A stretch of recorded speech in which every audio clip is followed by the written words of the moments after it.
Hello बच्चों, और ये हमारा ट्रांजिस्टर का लेक्चर नंबर 2 है। ठीक है, इस वीडियो में हम लोग समझने की कोशिश करेंगे कि ट्रांजिस्टर्स का सिंबल क्या है, प्लस इसको कितने तरीके से ऑपरेट करा जाता है। अब कुछ लोग सोच रहे होंगे सर आप इतना बेसिक्स वीडियोस क्यों बनाते हो, क्योंकि ज़्यादातर लोग सोचते हैं कि हम direct transistor as a switch पढ़ लें या direct transistor as an amplifier पढ़ लें। ऐसा आप नहीं कर सकते, क्योंकि ट्रांजिस्टर एज स्विच में बेसिक कॉन्सेप्ट्स का बहुत ज़्यादा यूज है। और मैं यकीन दिलाता हूँ आपको कि आप अगर बेसिक कॉन्सेप्ट्स को क्लियर रखोगे तो आगे आपको काम आएगा। आप ट्रांजिस्टर एज स्विच यूज समझ लेंगे, जैसे आप क्लिक करोगे स्विच समझ में आ जाएगा। ठीक है, इसीलिए मैं आपको ये चीज बता रहा हूँ। ठीक है, अब समझिए कि हम लोग समझेंगे कि ट्रांजिस्टर का सिंबल क्या है। ठीक है, ज्यादातर लोग सोचते हैं कि पहला बात है कि एनपीएन और पीएनपी ट्रांजिस्टर सिंबल का तरीका क्या है। ऐसे इसको ट्रिक से भी याद रखा जा सकता है, लेकिन मैं आपको कौन सा बता रहा हूँ। पहले ये समझिए कि एमीटर हम लोग कहते किसको थे, जो मैंने आपको बताया था। एमीटर वो चीज है जो एमिट करता है चार्ज को। ठीक है, और चार्ज का फ्लो हमेशा बेस की तरफ है। ठीक है, अगर आप पीएनपी ट्रांजिस्टर्स को लेते हो तो पी में क्या कौन से चार्ज हो, मेजॉरिटी चार्ज कौन से है, होल्स। तो इसलिए पी टाइप हमेशा होल्स को रिलीज करेगा, जो यहां दिखा रहा है। अगर ये पी टाइप होल्स इधर की तरफ जा रहे हैं तो होल्स का मूवमेंट और करंट का मूवमेंट चूंकि यहाँ पे सेम होता है। ठीक है, होल्स का मूवमेंट और करंट का मूवमेंट सेम है, तो मतलब ये हुआ कि पी टाइप में होल्स का मूवमेंट एमीटर टू बेस हो रहा है और करंट का भी मूवमेंट एमीटर टू बेस होगा। इसीलिए देखेंगे आप कि जब आप इस तरह का ये सेक्शन बनाते हो तो आप ध्यान से देखो, ये एमीटर है, ये कलेक्टर और बेस।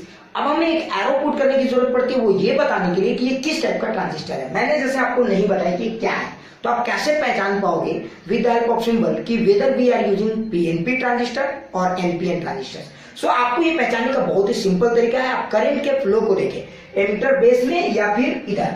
अब आप सोचिए, तो यहाँ पे एमीटर तो पी है, तो अगर ये पी है और ये एन है तो होल्स का मूवमेंट ऐसे होगा। तो अगर होल्स का मूवमेंट ऐसे होगा तो करंट का भी मूवमेंट ऐसे ही होगा।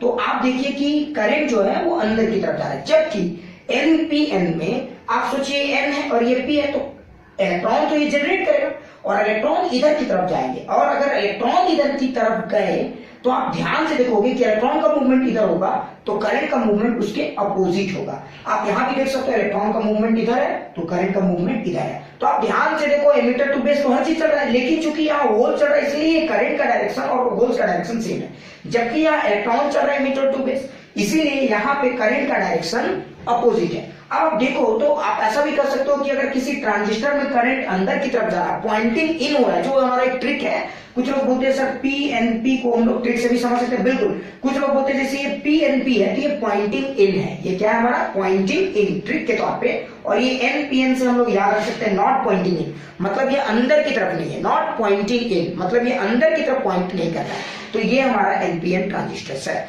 ठीक है, अब यहाँ पे सवाल उठता है कि सर ये तो हमने सिंबल से समझ लिया कि हमारे पास दो टाइप के ट्रांजिस्टर्स हैं, पीएनपी और एनपीएन। ठीक है, अगर आप ब्लॉक डायग्राम को देखें तो आपको एक और बात समझ में आएगा कि पीएनपी ट्रांजिस्टर्स में यहां से होल्स का मूवमेंट होता है, तो पूरे ट्रांजिस्टर के अंदर होल्स ही मूव करते हैं। ठीक है, मेजॉरिटी में, और बाहर चूंकि कंडक्टर्स होता है सर्किट में, तो पीएनपी ट्रांजिस्टर्स में अंदर में होल्स का मूवमेंट होता है जबकि बाहर में इलेक्ट्रॉन्स का मूवमेंट होता है, क्योंकि वायर्स में होल्स का मूवमेंट पॉसिबल नहीं है और वायर्स में होल होते भी नहीं। ठीक है, तो अंदर और बाहर यहाँ पे करंट कैरी हो रहा है दो अलग अलग कारण से। दैट्स वाई कभी कभी इन सारे ट्रांजिस्टर्स को बाइपोलर जंक्शन ट्रांजिस्टर्स कहते हैं, क्योंकि current is carried, the same amount of current is carried by two segment. और खास करके यहाँ पे ये बात क्लियर होता है कि यहाँ पे दो लोग करंट कैरी कर रहे हैं पूरे सर्किट में। आप देखो तो पीएनपी में अंदर में होल्स करंट कैरी कर रहा है जबकि बाहर में इलेक्ट्रॉन्स। लेकिन एक खास बात यह है कि एनपीएन में ऐसा नहीं होता।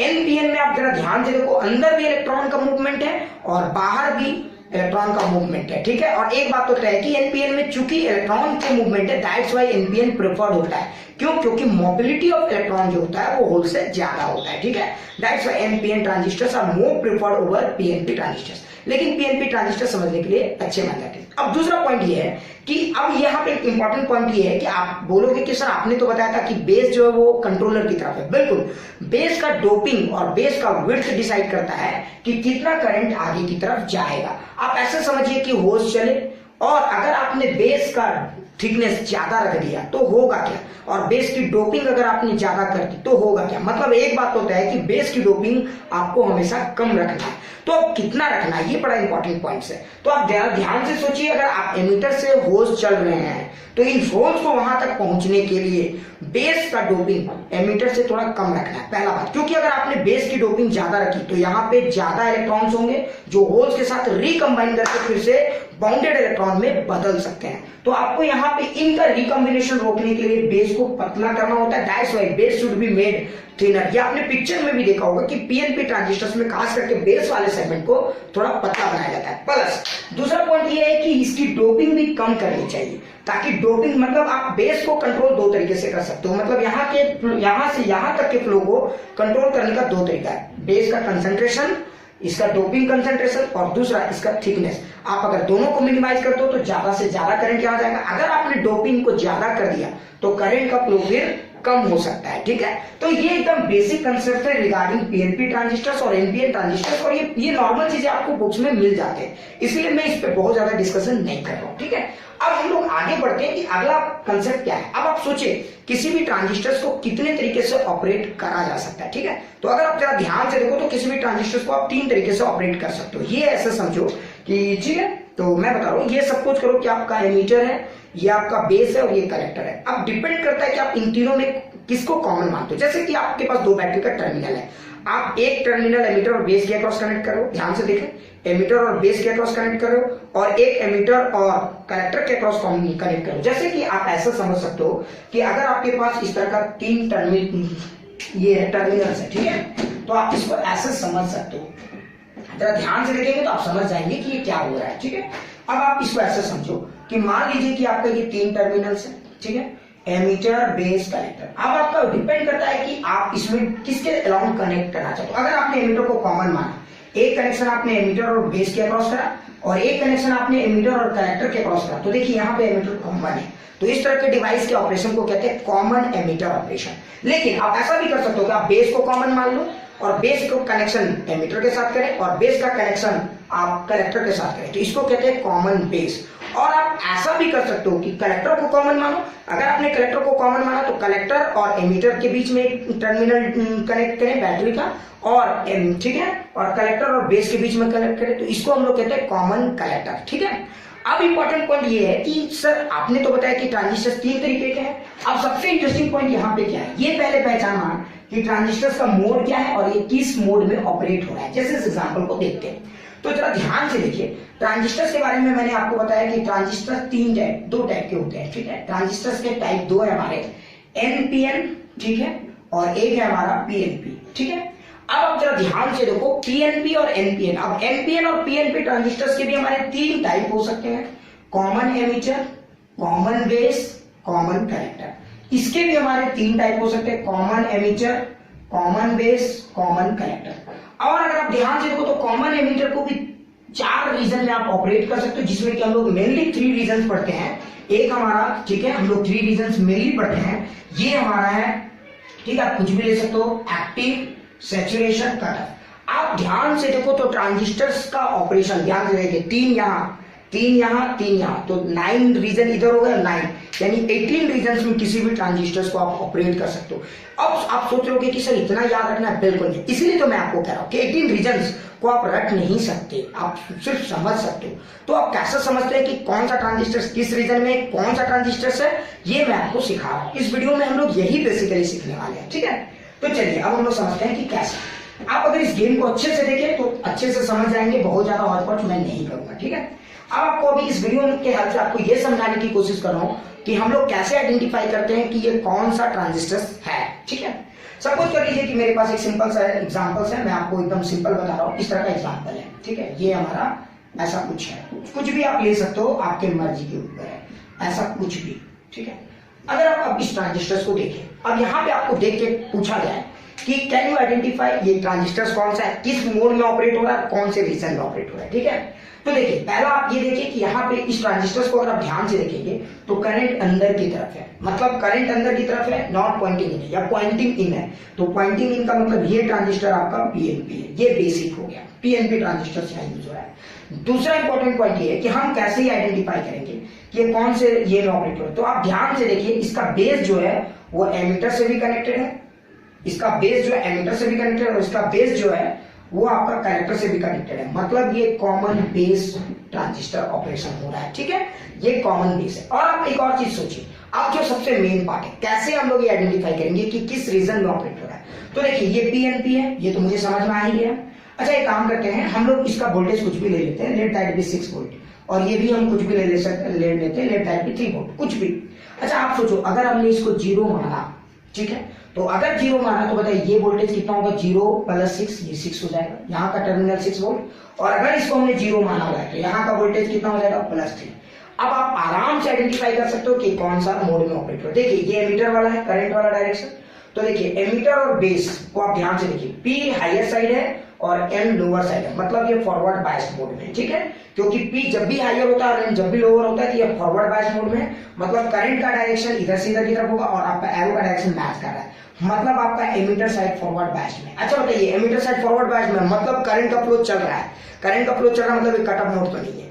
अब आगे ये हो सकता है, इसके साथ दो सिचुएशन हो सकता है, ये एक्टिव हो सकता है अगर करंट का फ्लो चल रहा है और कहीं करंट रुक नहीं रहा हो, ठीक है, तो ये आपका ऑब्वियस बात है एक्टिव कराएगा। अगर करंट का कहीं रुकने का चांस है तो ये सैचुरेशन हो सकता है, तो ये फॉरवर्ड बायस्ड है। आप यहाँ आगे देखिए ये P3 और ये N 0 है। आप फिर से देखिए इधर से देखेंगे तो P इज एट हायर और N इज एट लोअर, मतलब ये फिर से फॉरवर्ड बायस्ड मोड में है। इसका मतलब ये जो है दोनों फॉरवर्ड बायस्ड मोड में है, तो एमीटर साइड भी फॉरवर्ड बायस्ड मोड में है और कलेक्टर साइड भी फॉरवर्ड बायस्ड मोड में। इससे क्या समझ में आ रहा है, इससे एकदम साफ क्लियर है कि ये जो है आपका अगर फॉरवर्ड और रिवर्स होता तो ये एक्टिव होता, लेकिन चूंकि फॉरवर्ड है मतलब फ्लो तो हुआ है चार्जेस का, ठीक है, लेकिन चार्ज को आगे फ्लो कराने के लिए रिवर्स चाहिए था, क्योंकि वो आगे जाके माइनॉरिटी बनते, ऐसा नहीं हुआ, मतलब यहाँ पे चार्ज सैचुरेट हो रहा है। तो ये हमारा इलाका है सैचुरेशन रीजन, ये हमारा इलाका है सैचुरेशन रीजन। ठीक है, ये बड़ा इंटरेस्टिंग पॉइंट्स है, ये हम इसे कहते हैं सैचुरेशन रीजन। तो इस तरह से इस ट्रांजिस्टर को हमने आइडेंटिफाई कर लिया on the basis of symbol PNP, on the basis of common connection तो कॉमन बेस, और on the basis of operating region saturation. अब मैं आपको एक और बताता हूँ, एक एग्जांपल और मैं लेता हूँ ताकि ये बात समझ में आ जाए कि ये ट्रांजिस्टर किस रीजन में ऑपरेट हो रहा है। ठीक है, चलिए अब इस एग्जांपल को आप समझने के लिए ऐसा कुछ समझते हैं। ठीक है, आप ऐसा कुछ भी डाटा ले सकते हैं, ये आपके ऊपर है। आप मान लीजिए ये डाटा हमने ले लिया, ठीक है, आप ऐसा कुछ भी बिल्कुल यहाँ पे भी बैटरी आप उल्टा भी डाल सकते हैं, सीधा भी, आपको जैसे मन करे वैसे कर सकते हैं। तो मैं एक काम करता हूँ, मैं उल्टा ले लेता हूँ ताकि आगे हम लोग ट्रांजिस्टर स्विच में सीधा वाला पढ़ेंगे, एक उल्टा ले लेते हैं। ठीक है, अब आप ध्यान से देखिए, इस ट्रांजिस्टर को देख के आपको एक बात तो आपको समझ में आ जाना चाहिए, ये ट्रांजिस्टर कौन सा है। पहले ये आप इतना तो कैपेबल जरूर होने चाहिए। तो देखिए अगर आप इस ट्रांजिस्टर को ध्यान से देखेंगे तो करंट अंदर की तरफ नहीं जा रहा है, can not pointing in, transistor के अंदर की तरफ नहीं, ट्रांजिस्टर से बाहर की तरफ करंट निकल रहा है। सो अगर करंट ट्रांजिस्टर से बाहर की तरफ निकल रहा है मतलब इसमें तो मुझे डाउट नहीं होना चाहिए कि ये एनपीएन ट्रांजिस्टर है। ये कौन सा ट्रांजिस्टर है हमारा, एनपीएन। अब अगला इंपॉर्टेंट पॉइंट ये उठता है कि कौन से ये में है, कॉमन एमीटर, कॉमन कलेक्टर या कॉमन बेस। तो अगर आप जरा ध्यान से देखेंगे तो इसका बेस ये है, ये इसका कलेक्टर है क्योंकि एमीटर ये है। ठीक है, तो बेस तो ये हो जाता है।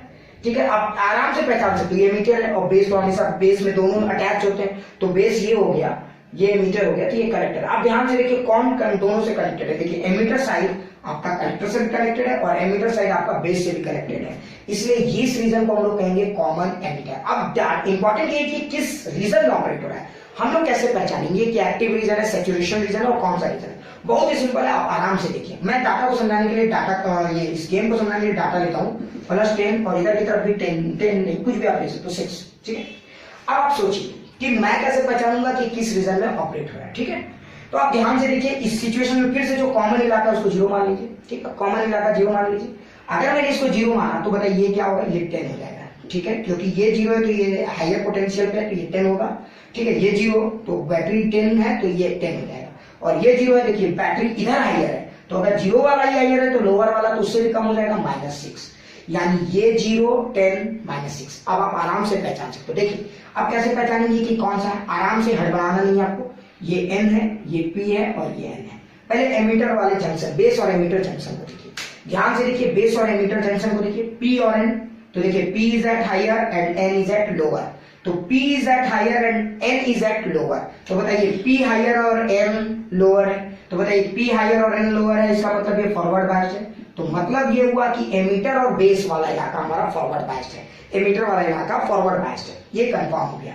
ठीक है, तो एक तो हमें समझ में आ गया कि एमीटर और बेस वाला रीजन फॉरवर्ड बायस्ड है। अब आगे ये देखिए, this is 10 and this is -6। अगर आप यहाँ पे ध्यान से देखेंगे तो ये P और ये N, देखिए फिर से ये ऐसा हो गया कि ये फॉरवर्ड हो गया, ये भी फॉरवर्ड है और ये भी फॉरवर्ड, तो ये भी फॉरवर्ड बैच हो गया। मतलब ये कौन सा रीजन में आ रहा है, तो दोनों आपका फॉरवर्ड बैच हो रहा है। मतलब ये जो रीजन हमारा आ रहा है वो है आपका सैचुरेशन रीजन। मतलब ये ट्रांजिस्टर हमारा ऑपरेट हो रहा है सैचुरेशन रीजन में, ये ट्रांजिस्टर हमारा ऑपरेट हो रहा है सैचुरेशन रीजन में। ठीक है, तो ये ट्रांजिस्टर एनपीएन है, कॉमन एमिटर है और सैचुरेशन रीजन है। ठीक है, तो आप इस तरह से कुछ भी पहचान सकते हो, ऐसा नहीं है कि आप नहीं पहचान सकते कि ट्रांजिस्टर क्या है, कौन सा ऑपरेशन में ऑपरेट हो रहा है और कौन सा रीजन है उसका, सैचुरेशन है, कट ऑफ है या फिर एक्टिव है।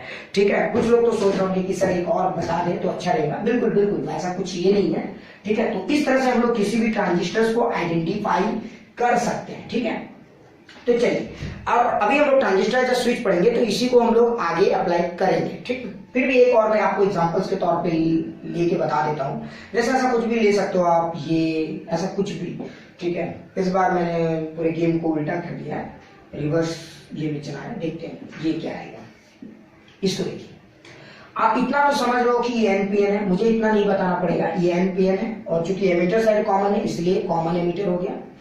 अब आप एक काम करो, इसको भी 10 ले लो, इसको 6 ले लो, समझने के लिए कुछ भी आप ले सकते हो। ठीक है, इसको 0 मानो, 0 तो ये -10 हो जाएगा। ठीक है, और ये 0 है तो ये 0 तो ये -6, तो ये NPN। ध्यान से देखो, फिर से बेस और एमीटर को देखो, तो बेस और एमीटर में इस बार N is at higher potential in comparison to P, मतलब ये हो गया रिवर्स बायस्ड, तो एमीटर वाला रीजन हो गया रिवर्स बायस्ड। तो बेस और एमीटर के बीच का जो जंक्शन है वो रिवर्स बायस्ड है। ठीक है, अगर ये रिवर्स बायस्ड है तो अब आप यहाँ पे भी ध्यान से देखो। ठीक है, यहाँ आप ध्यान से देखोगे तो ये -6 है और ये -10 है, N is again at higher potential with, तो ये भी रिवर्स बायस्ड हो गया। अच्छा बताइए, ये रिवर्स बायस्ड हो गया तो एक बात तो तय था कि अगर पहले ही आपका एमीटर रिवर्स बायस्ड हो जाए तो आपको आगे जाना ही नहीं है, क्योंकि अगर मेन आपका टैंक से ही पानी खत्म हो चुका है या वहां से फ्लो अलाउड नहीं है तो आगे का आप सोच भी नहीं सकते। तो ये कौन सा मोड था, कट ऑफ मोड था। ये कौन सा मोड था, कट ऑफ मोड था। ठीक है, तो मुझे लगता है आपको ये बात समझ में आ गई होगा। अब आगे बढ़ते हैं। अब अगला इंपॉर्टेंट पॉइंट ये है कि आप लोग